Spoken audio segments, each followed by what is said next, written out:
menos, eu sei que tem umas pessoas, da UERJ tem 2 colegas, mas eles não viriam hoje porque eu falei com eles que era uma aula de apresentação, então só para a gente acertar alguns detalhes do curso, né?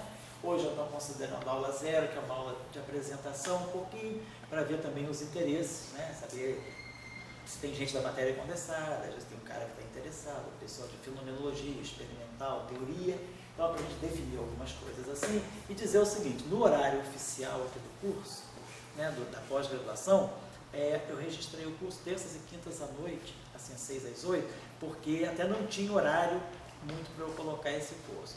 Mas assim, na prática as aulas vão ser sábado, tá certo? Então vamos fazer as aulas sábado às 10 horas, né? A gente vai de 10 a 1, 10 a 1h30, mas eu dou intervalo razoável. Então eu prefiro que a gente concentre num dia só e tem mais gente de fora também e facilita, porque é o cara que vem 2 vezes por semana no CBPF perde muito tempo. Quando é quem vem da UERJ, por exemplo, ou quem vem da UFRJ, então botando a aula num dia só, e para nós mesmos que somos daqui, você tem mais a semana mais livre para trabalhar e concentra a aula num dia só. Então a ideia é manter o curso, né, aos sábados, né? Então, só que pode aparecer, pode ter um sábado ou outro, né? E que eu vou estar, às vezes, viajando, chegando no sábado aí. Nesse caso, às vezes, como eu fiz no semestre passado com um curso de divergências ultravioletas, a gente também fez isso. Eu ficava com as aulas aos sábados, mas às vezes eu tive que dar aula quinta-feira. Às vezes eu jogava aula quinta-feira de 5h30 às 8, ou de 6 às 8, também não importa. Para ele não perder completamente a aula, eu prefiro usar um desses horários da terça, né, ou as aulas aos sábados às 10 horas. Vamos colocar assim, 10, né, até 1h. Eventualmente, quintas-feiras.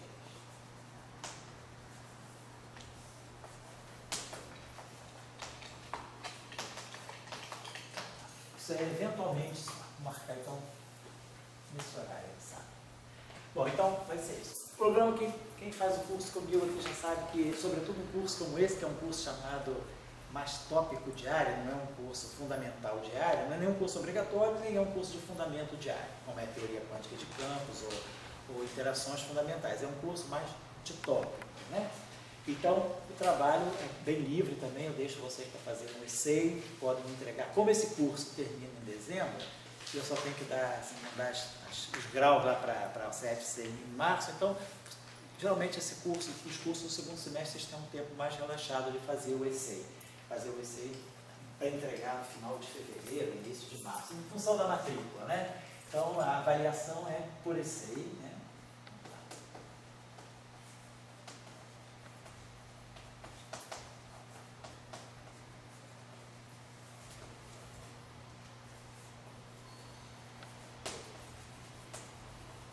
O assunto fica meio livre, né? A critério daquilo que interessar vocês dentro do tópico.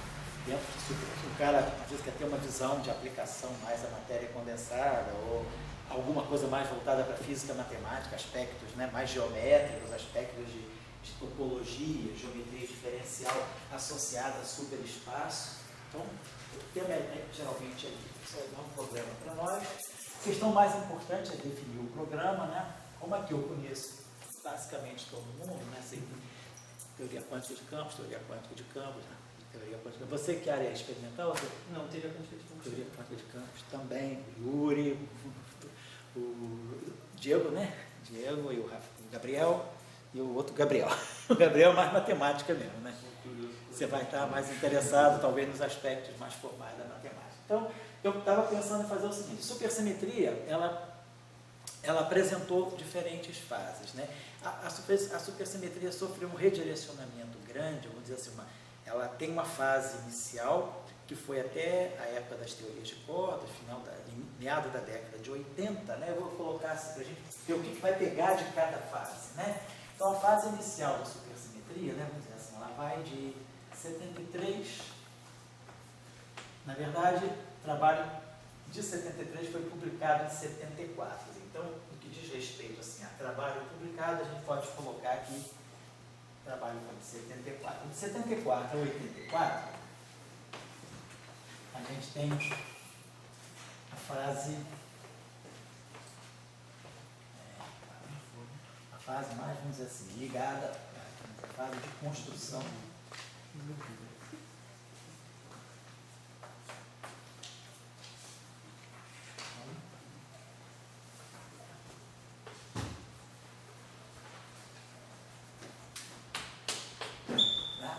Depois, 1984, com o advento da teoria de cordas, né? Supersimetria, assim, de 84 até basicamente 1996, a gente tem a fase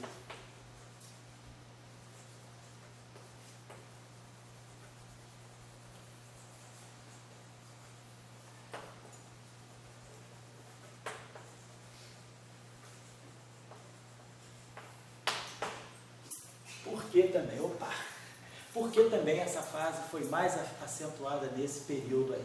Foi mais acentuada porque, com a chegada das teorias de cordas, se jogou muita expectativa para alguma fenomenologia de baixas energias. Então, e como também o predecessor do LHC, que era o LEP, né, estava em construção, o LEP, na verdade, começou a operar em mais ou menos 1989, então se esperava que os testes de precisão, sobretudo da teoria eletrofraca no LEP, poderiam dar bounds muito interessantes para os modelos supersimétricos. Então, foi uma fase em que se trabalhou bastante a fenomenologia por conta da expectativa que o LEP, né, trouxe para a física de partículas e para o modelo padrão e para uma primeira física além do modelo padrão, que seria o modelo padrão minimamente supersimétrico.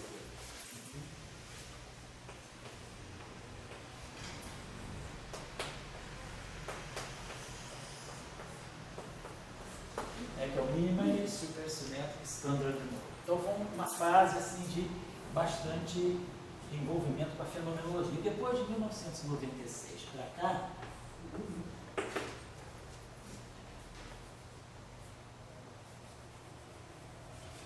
a gente entrou vamos dizer assim, na fase final, na fase mais atual, que é a fase Seiberg-Witten.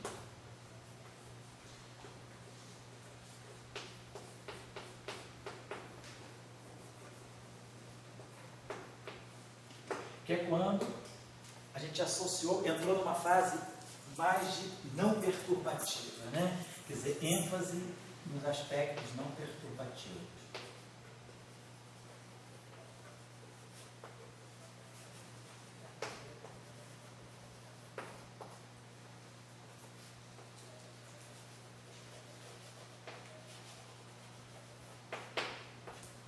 E a questão da dualidade. Então, essas seriam, mais ou menos, assim, 3 momentos, né, em que a supersimetria foi evoluindo, né, na construção daquilo que pode ser uma boa física além do modelo padrão. E mais recentemente, vamos colocar o seguinte, vamos colocar assim, né, eu diria mais recentemente, de 2009 para cá,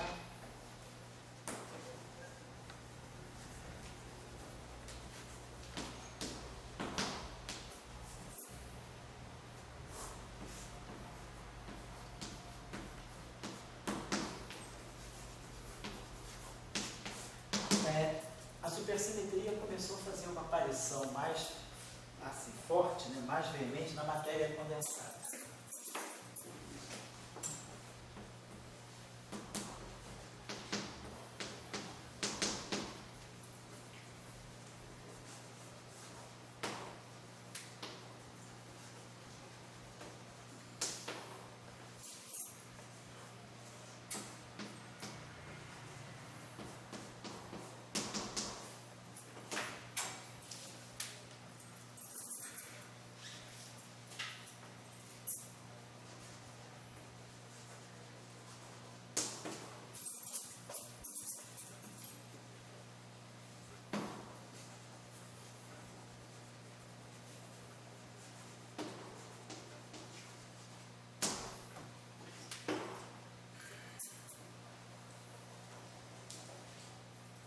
Apareceram trabalhos interessantes, né, a construção não é a priori supersimétrica.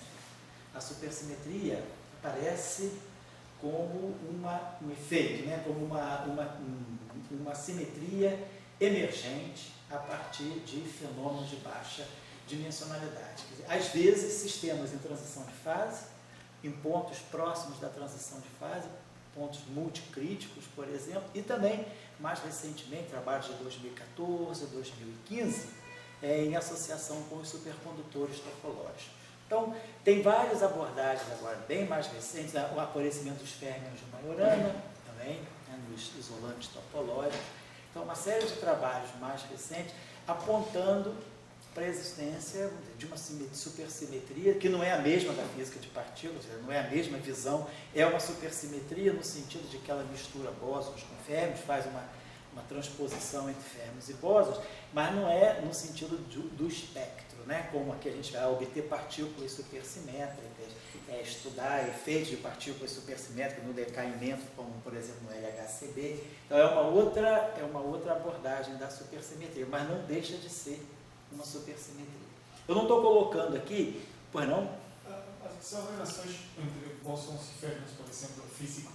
Sim, entre bósons e férmions físicos. Ou seja, todas as partículas físicas. Todos campos físicos, isso, campos físicos. E na matéria condensada, esses campos são campos fundamentais, a partir deles você vai construir as excitações coletivas, os modos coletivos que vão corresponder àquilo que a gente chama de quase-partículas em matéria condensada. Na física, na teoria, vamos dizer, na nossa área, física de altas energias, interações fundamentais, você associa a supersimetria a partículas no espectro. Então, uma nova categoria de partículas que podem aparecer no espectro, né, ligadas às partículas do modelo padrão. Seria aquilo que a gente chama de parceiros das partículas do modelo padrão. Na matéria condensada, você não vê, você não está tão focalizando nas partículas supersimétricas, mas nos campos fundamentais. Esses campos é que vão dar origem a essas excitações coletivas do sistema, modos, né, que a gente chama de quase-partícula, e aí é que você vai ver a supersimetria. O aparecimento, por exemplo, de férmions de Majorana, como excitações topológicas nos supercondutores. Então, é nesse sentido que você vai estar vendo a supersimetria. Tá? Bom, eu não estou colocando aqui a discussão que tem da mecânica quântica supersimétrica, que é também muito interessante. A gente já fez isso no curso passado, eu não vou retomar a mecânica quântica supersimétrica. Aqui a gente está falando, vamos dizer, de teoria, né?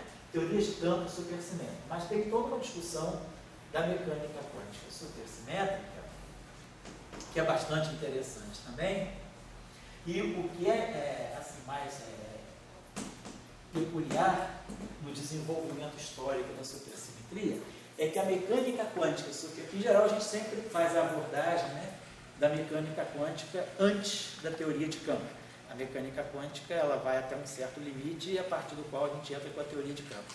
No desenvolvimento da supersimetria foi o contrário. A mecânica quântica supersimétrica ela só se desenvolveu bem depois. A mecânica quântica supersimétrica ela ganha, né, vamos dizer assim, ganha um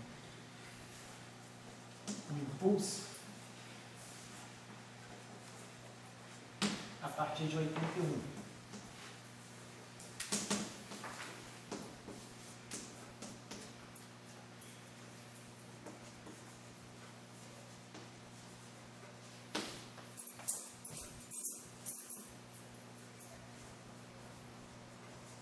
Na verdade, foram as aulas que o Witten deu lá em Trieste, né?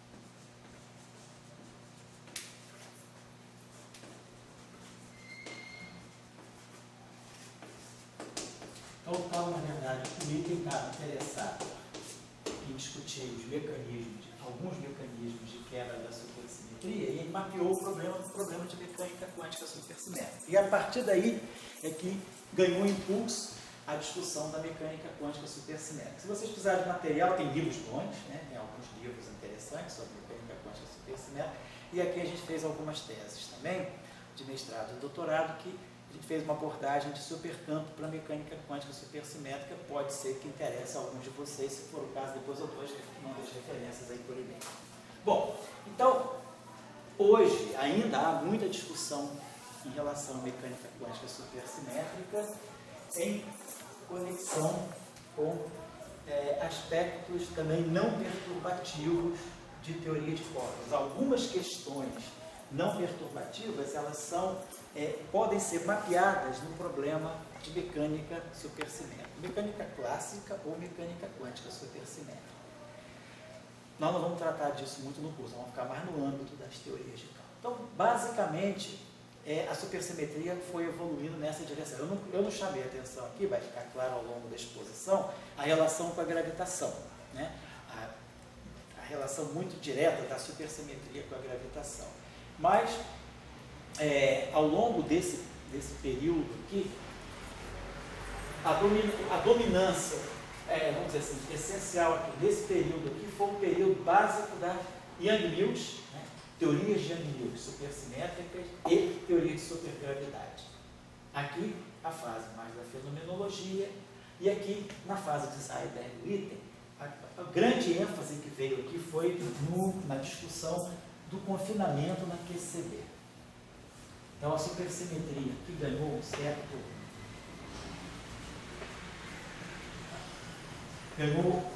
certo interesse renovado por conta da proximidade que a formulação de Seiberg-Witten levou a um passo adiante na compreensão, né, de aspectos não perturbativos do confinamento. Basicamente é isso. Eu vou agora, a gente pode ver assim, um pouquinho o que é essencial em cada período, porque, vamos dizer, a gente tem um curso que a ideia do curso não é preparar todo mundo só para a supersimetria. Hoje em dia, vamos dizer, nos bons programas de pós-graduação, na Europa, nos Estados Unidos, supersimetria, nessa nossa área ligada à física de partículas e campos, é um curso fundamental, é um curso de primeiro ano, vamos colocar assim. Todo mundo tem que saber um pouco de supersimetria, não necessariamente ser um especialista, se o cara vai trabalhar, ele vai se aprofundar em mais algumas coisas, mas compreender o que é uma supersimetria, compreender o que é um supercampo, saber trabalhar no superespaço, saber olhar para uma formulação supersimétrica e saber compreender o que está em jogo ali, qual é a ligação com a gravitação, qual é a ligação com o modelo padrão, ou o que ela traz além do modelo padrão. Então, a gente vai um pouco, nesse curso aqui, olhar esses aspectos de uma forma mais prática. Nós não vamos ficar trabalhando aspectos muito formais, né? Porque senão também a gente pode levar um tempão só para discutir álgebras de Grassmann. A gente vai trabalhar os aspectos mais práticos. Sobretudo, a gente vai focar na formulação em supercampo, que é a formulação adequada. Trabalhar com supercampo e supersimetria é a mesma coisa que trabalhar com a formulação covariante na relatividade especial, né? A gente vai fazer relatividade especial, a formulação naturalmente adaptada é a formulação covariante. É a mesma coisa. A supersimetria, o superespaço e o supercampo, na verdade, constituem o cálculo tensorial da supersimetria. Então, o supercampo é uma representação da supersimetria. Então, a gente, na verdade, está falando de uma simetria que tem representações num certo espaço, que é o superespaço, em termos de multipletes, né? uma descrição de multipletes que são os supercampos. Né? Vamos discutir um pouco sobre isso. Levando em conta também que o supercampo não é um espaço. Às vezes, da literatura, parece que o supercampo é um espaço auxiliar. Parece que o supercampo é um espaço que a gente usa como uma ferramenta para desenvolver o cálculo tensorial da supersimetria. Não é essa a visão que a gente vai ter aqui. A visão que a gente vai ter aqui é que o supercampo, o superespaço, é realmente um espaço-tempo físico, onde a gente tem as coordenadas bosônicas e as coordenadas fermiônicas. As coordenadas fermiônicas, elas podem não ser diretamente observáveis, mas o superespaço é genuinamente uma extensão do nosso espaço-tempo de Minkowski. Isso vamos discutir isso a partir da primeira aula, quando a gente começar a olhar a supersimetria a partir do grupo conforme.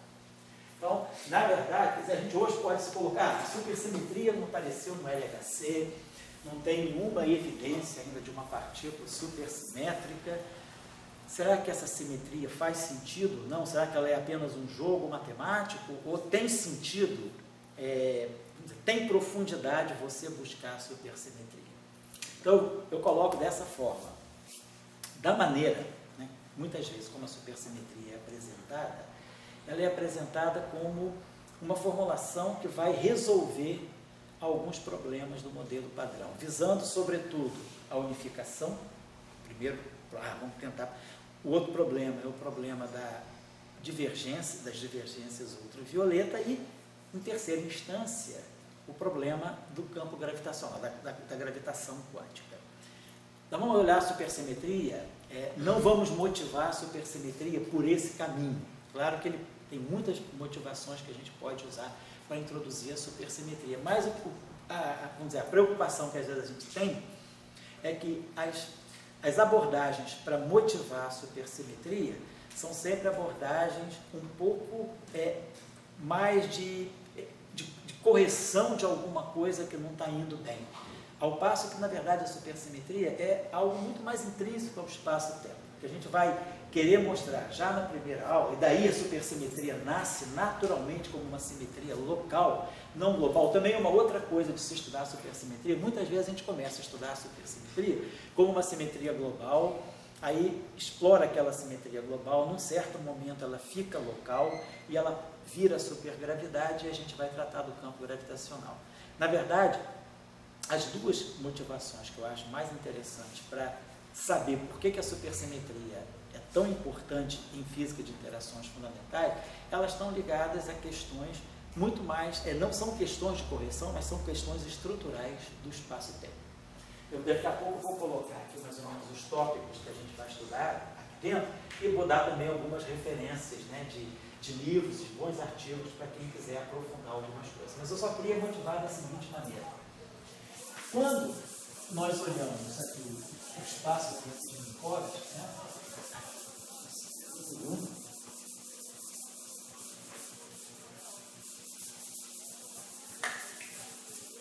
colocar aqui a motivação, as duas motivações que eu acho mais interessantes da gente perseguir o caminho, né, da supersimetria. Uma motivação está baseada, vamos dizer assim, nas formulações de Gauge. Então, vou colocar assim, motivações, vou chamar assim, porque muitas vezes se fala, mas para que estudar?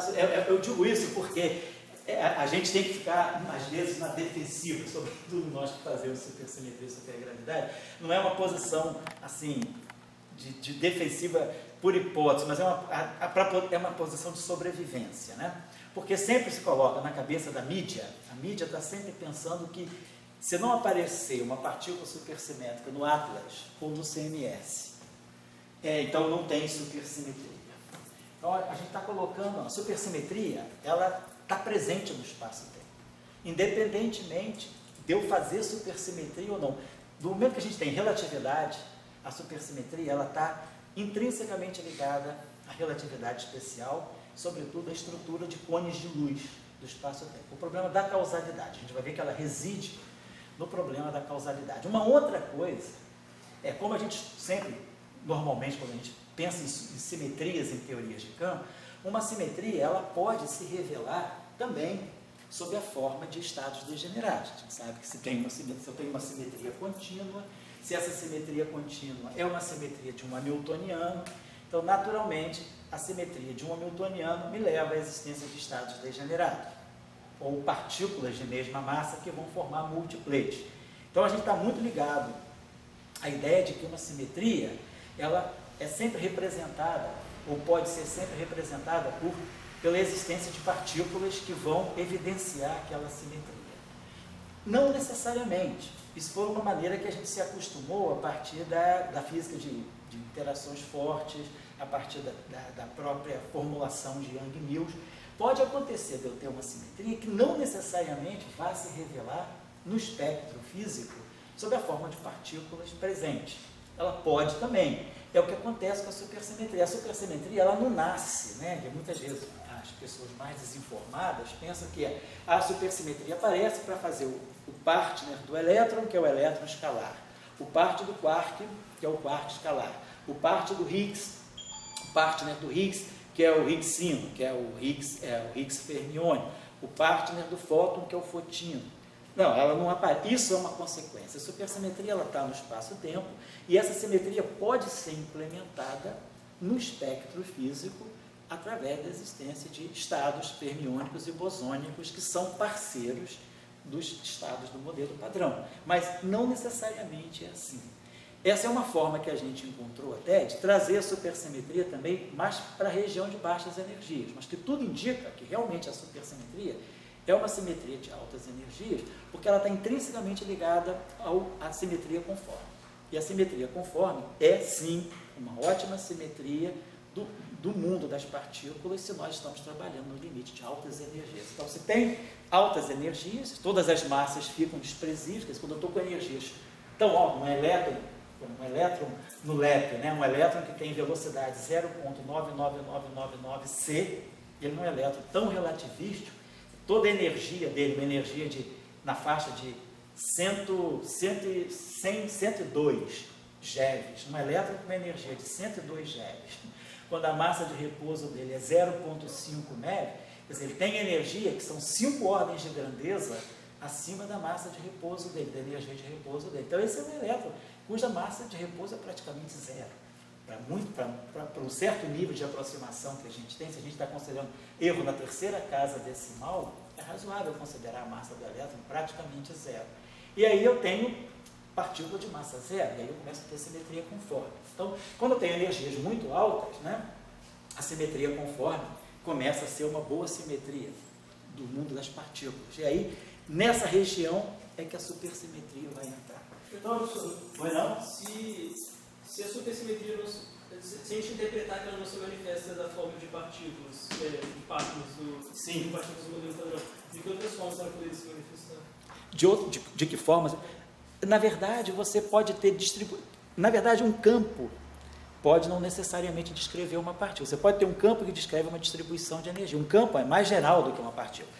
Normalmente você associa campos a partículas, mas não necessariamente. A supersimetria, ela poderia estar associada a uma distribuição de campos na natureza que interferiria em certos fenômenos, como, por exemplo, constante cosmológica. Então, você pode ter vamos dizer assim, um efeito, né? Efeitos de supersimetria, eles podem vir não sob a forma de partícula, mas sob a forma de relações de distribuição de energia na natureza. Tá? Mas perderia, por exemplo, se você associa superparceiros no modelo estándar, você tem que resolver o problema da hierarquia. Se você não existirem aqueles superparceiros, você ainda poderia resolver esse problema? Sim. Ou perderia? Não, você pode, inclusive, você pode fazer formulação de supersimetria sem parceiros. Porque quando é que na supersimetria necessariamente você introduz os parceiros? Quando você quer estudar, quer dizer, quando você parte do pressuposto de que essa simetria existe e eu vou representá-la linearmente. Você pode ter simetrias que não são realizadas linearmente na natureza. Normalmente, as simetrias associadas a Yang-Mills são todas simetrias lineares. Você supõe que as transformações, QCD, todo o modelo padrão, seja QED, seja eletrofraca, seja QCD, a simetria SU3, a simetria SU2 e a simetria 1, elas são realizadas linearmente em termos de campo. A transformada do campo é uma transformação de simetria vezes o campo, atuando no campo, primeira potência no campo, tudo linear. Em supersimetria, se você abrir mão da linearidade, você implementar teorias supersimétricas de forma que a supersimetria seja não linearmente realizada, você pode abandonar a noção de parceiros. Então, a noção de parceiros está muito vinculada à noção de multiplets. E multiplets são representações lineares de uma certa simetria. Por modelos sigma não lineares. A gente sabe que a gente tem várias representações de simetrias que não são lineares na natureza, como, por exemplo, a física de pios, né?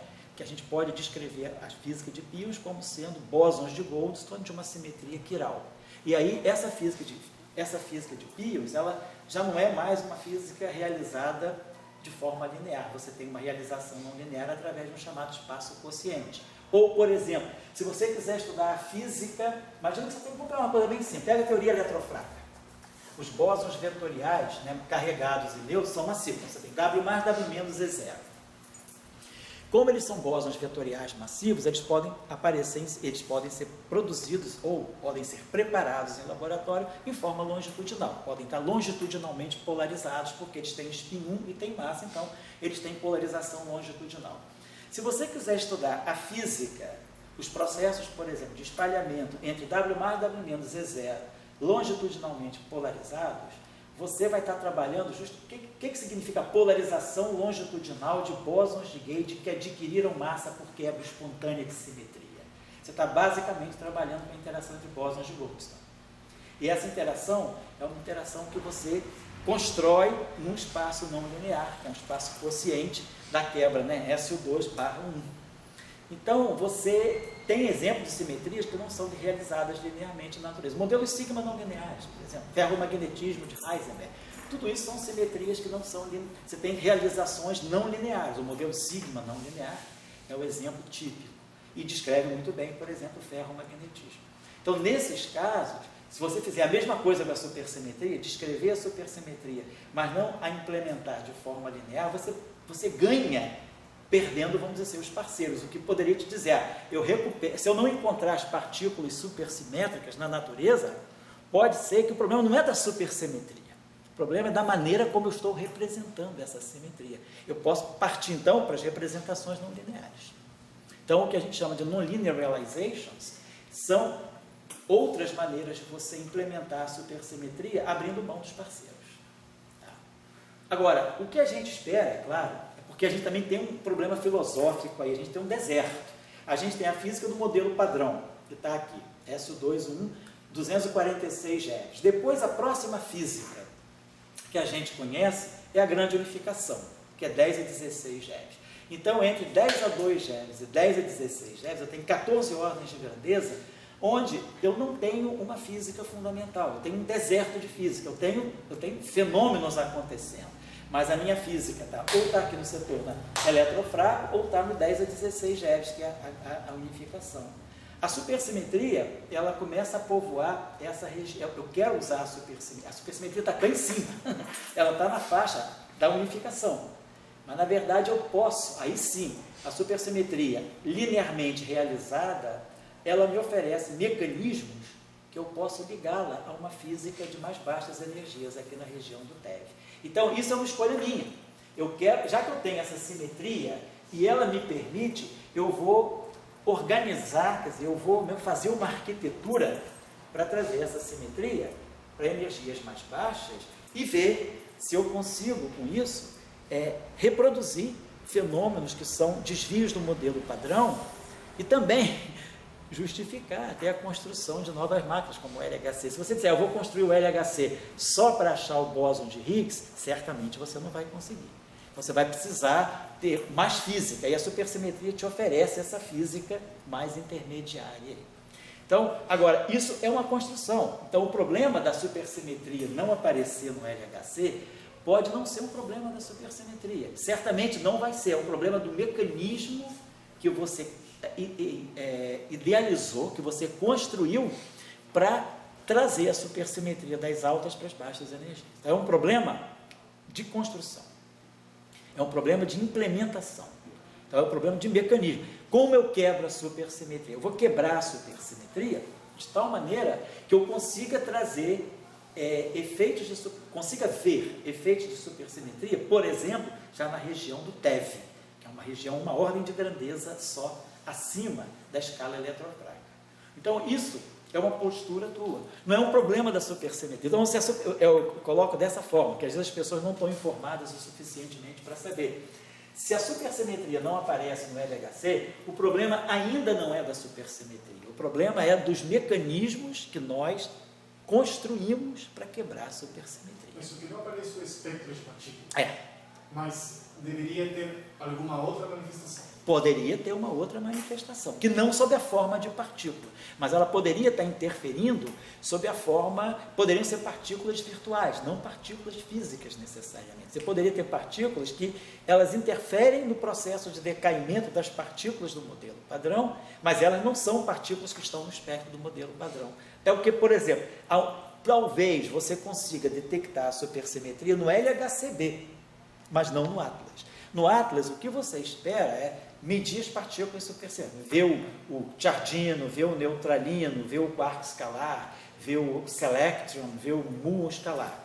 No LHCb, o que você pode ter vamos dizer, amplitudes de decaimento que são fortemente, fortemente afastadas dos resultados do modelo padrão, por interferência de objetos supersimétricos que vivem numa região de energia muito mais alta, de estados virtuais supersimétricos. Então, o que você quer fazer na verdade, buscar uma forma de trazer a supersimetria mais próxima do modelo padrão para poder preencher esse deserto de física que você tem entre 10^2 e 10^16 GeV. Mas isso é uma escolha tua, você que quer fazer isso. A supersimetria não é ela que está fazendo isso, ela te dá simplesmente espaço suficiente de parâmetros para que você faça isso. Mas, na verdade, tudo indica que a supersimetria é uma simetria realmente de altas energias, não por decreto. Não, então, já que eu não sei que ela não está aparecendo aqui, eu digo que ela está lá em cima, que é o que muitas vezes a gente faz, a gente vai empurrando o problema. Não vi aqui? Não, mas é porque... Não, se você for olhar, se você acredita que existe relatividade especial, e que existe simetria conforme na física de partículas, você tem um limite em que a simetria conforme é boa, a supersimetria está ali. Agora, como representar essa simetria? Aí você pode representar de várias maneiras, linearmente ou não linearmente. Vai botar ela no espectro, e aí você tem que fazer também um mecanismo. Ela, no nosso mundo, aqui, nós não vemos espectro supersimétrico. Então, se ela existe a altas energias, ela foi quebrada numa escala de energia intermediária, de tal maneira que aqui no nosso mundo a gente não vê. Então, a gente tem que identificar um mecanismo de quebra. Quer dizer, a física nos ensina isso. Toda vez que aparece uma boa simetria, normalmente ela é quebrada. Excetuando a simetria U1 da carga elétrica e a simetria SO3 de cor, as demais simetrias da natureza são quebradas. E aí você tem que idealizar mecanismos de quebra. Então, com a supersimetria, a mesma coisa. Como violar, como criar mecanismo de quebra. Quebra espontânea, quebra dinâmica. E aí, dependendo do mecanismo de quebra, você consegue ligá-la mais ao mundo das baixas energias. Mas isso, como eu estou falando, isso é um problema teu, é um problema que você decidiu fazer isso. A supersimetria está além dos mecanismos de quebra. A simetria é mais forte do que o mecanismo de quebra. O mecanismo de quebra é simplesmente uma forma que você encontra de compatibilizar aquela simetria com a tua realidade. Mas pode ser que ela não faça sentido aqui no nosso mundo, ela só seja uma simetria de altas energias mesmo.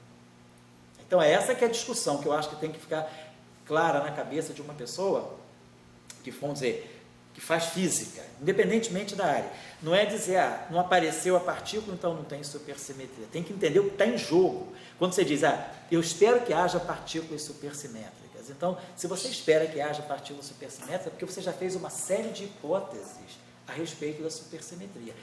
Eu sei, então a supersimetria vai ser realizada linearmente. Quem disse que necessariamente ela vai ser realizada linearmente? Não é o caso do ferromagnetismo, por exemplo. A simetria SO3 ali, ela não é linear.